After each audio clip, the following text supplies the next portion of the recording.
Friday now, the Humatak Project is a community effort to help restore the island's watersheds, corals, and fisheries. The project coordinator, Austin Shelton III, and UOG Green intern, Jan Villarta, join me now in studio, and we're going to talk about that very important topic. Gentlemen, Hafidin, thanks for joining us tonight. Hi, thanks for having us. All right, so let's go ahead and break down exactly what the Humatak Project and its mission are. Okay, well, like you said, the Humatak Project is a community-led restoration initiative to restore our island's watersheds, coral reefs, and fisheries.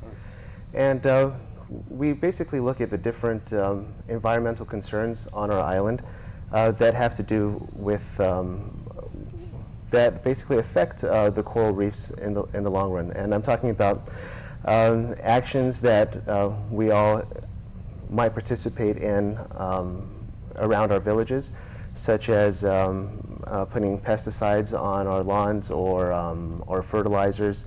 Maybe there's coastal development projects and those cause erosion, or maybe there are deer poachers that are burning down landscapes down south.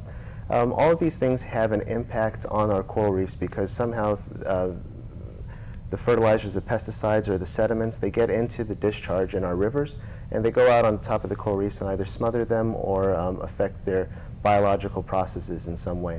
And so the Humatak Project has two main components. First is educational and outreach component, where we go to different classrooms, different summer camps, and we talk about the importance of coral reefs, what corals need to survive, and what we can do as islanders here to help improve the environmental concerns.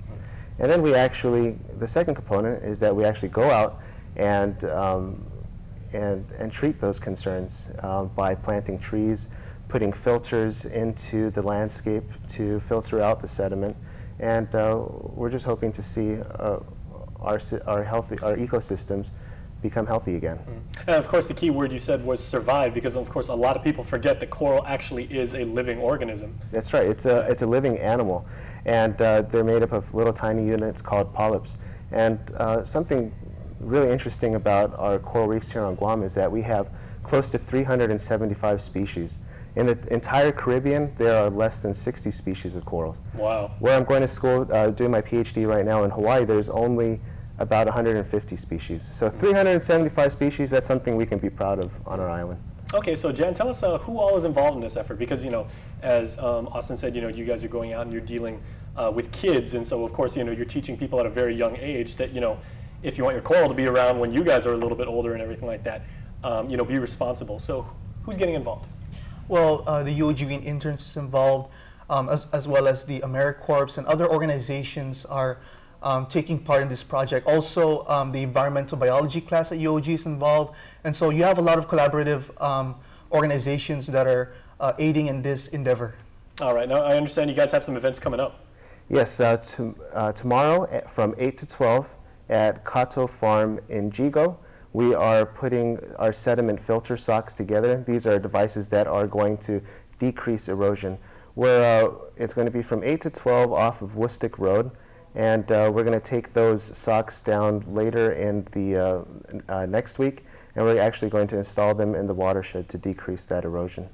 All right, so how can people get involved? And, you know, like maybe they just want to observe, or maybe they'd like to actually get more active. Absolutely, they could join us there on the farm, or if they're not able to come to that event, they can check out our Facebook group for more information, and Jan can give you that information. Or they could go to my email address, austin.j.shelton@gmail.com, and we can get in contact that way. And for the Facebook page, they can also type in the Humatak Project. It's spelled out Humatak, and join our Facebook page to see more events and other updates. Now, how big of a problem is this? Because, you know, like I'm 38 years old, so I'm guessing I'm like significantly older than two of you probably put together, because I'm an old man at this point. Are the corals that were damaged, you know, like that are being damaged at my age right now, like are they going to be restored, or can we save them, you know, like with everything that we're doing? And will my children, you know, be able to see a proper, you know, coral reef when they grow older? Well, I believe there definitely is hope out there if we can make a change today. You know, it's like if we're driving towards a cliff, we want to apply the brakes before we go over the cliff instead of after we fall off, right? And so, Good analogy. so right now is the Safe. time to apply the brakes, and I think we can make a big difference and see our coral reefs healthy again in the near future for our generation and the generations to come. All right, well, gentlemen, Austin and Jan, thank you so much for everything you're doing for not only for Guam, but for the environment and for planet Earth overall. All right, thank you very much, Jason. Thank you. Thank you very much.